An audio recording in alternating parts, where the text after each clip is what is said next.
Hey guys, it's Ollie from the Java Hub, and this is your 15th Beginner's Java tutorial. And in this tutorial I'm going to be teaching you how to read data from a file, and then we can do stuff with that, and we're just going to be printing it to the screen. But I guess you could do a lot more creative things than that.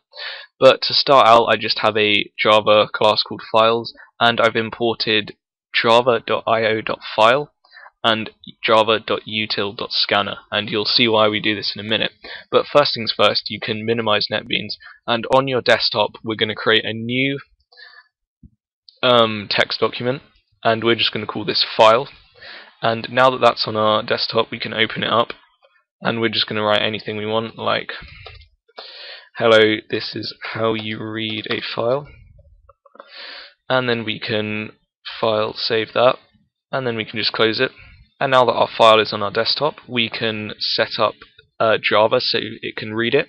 So back in NetBeans, we're going to create a new method that's going to read our file, and this is going to be public.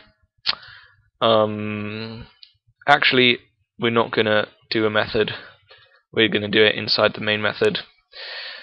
So first things first, we need to make a scanner. If you remember, scanners we used to handle user input, and that's because it scans the user input, but it can scan a lot of other things as well, such as files, and that's how we're going to be using it today. So we're going to make a new scanner object, and we're going to call it scan, and we'll say equal to a new scanner. And as a parameter, what do we want it to scan? We want it to scan a new file, and the file is an object, and as a parameter it takes a string, and that is the file you want it to scan. So, the file, and then mine is at C users / Oliver / desktop, and we called our file file.txt. And now that that's set up, we can go to a new line, and as you can see, this is highlighted in red, and it's because there's an exception that we need to handle, and that exception is if this file can't be found. And I'm going to just do that now. If you hit Alt and Enter, you can click this first one, add throw clause, and that adds this to the main method. And you don't really need to know what this means yet, but basically in Java errors can occur which cannot necessarily be Java's fault. For example, a file. So this Java syntax is perfectly valid, but what if this file in the string here doesn't exist? Then Java's not going to know what to do. So we're throwing this exception here, and that means the compiler is going to recognize if the file can't be found, and then it's going to print out an error message on the screen. Hopefully that made sense. There's also another way to do it, which is by putting it in a try and catch statement, but we can do that in a later tutorial.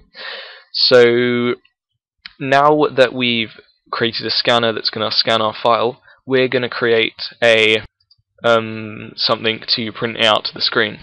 We are simply going to say system.out.println, and what do we want it to print? We want to say scan, which is our scanner object here, then dot next.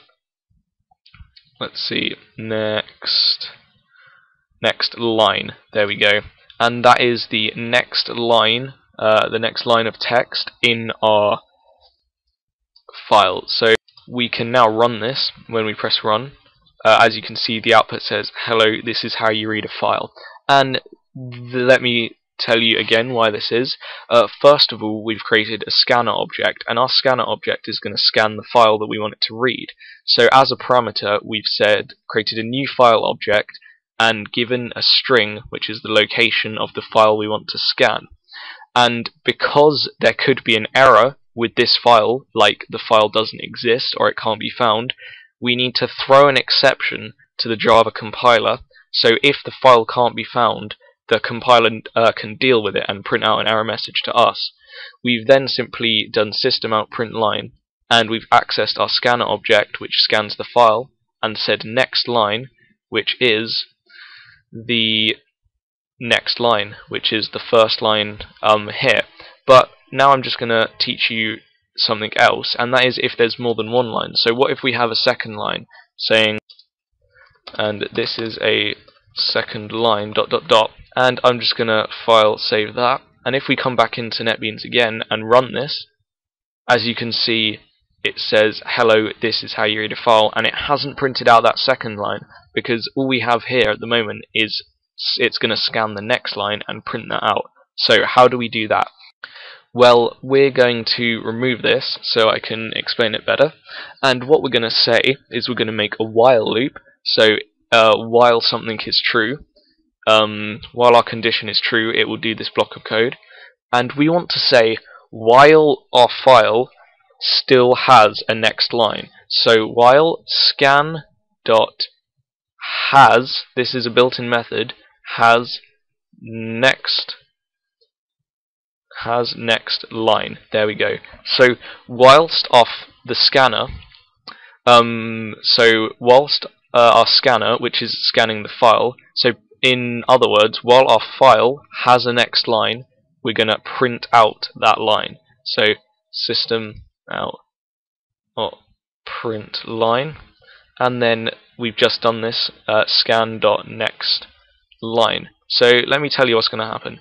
Basically, it's scanned our file, and then it's going to say while the scanner has a next line, print out the next line. So it will first of all print out, this is hello, this is how you read a file, and then the while loop will say, okay, the scanner still has a next line, so print out that next line, which is, and this is a second line. So let's run this now, and as you can clearly see, we have hello, this is how you read a file, and this is the second line.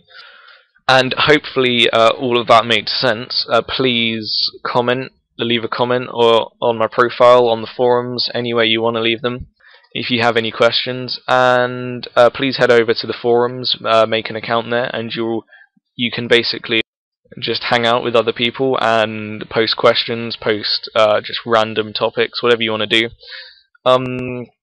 Also follow me on Twitter, and I will be posting on Twitter various updates with the site. And last but not least, please subscribe, and I thank you all for watching, and I will see you guys later.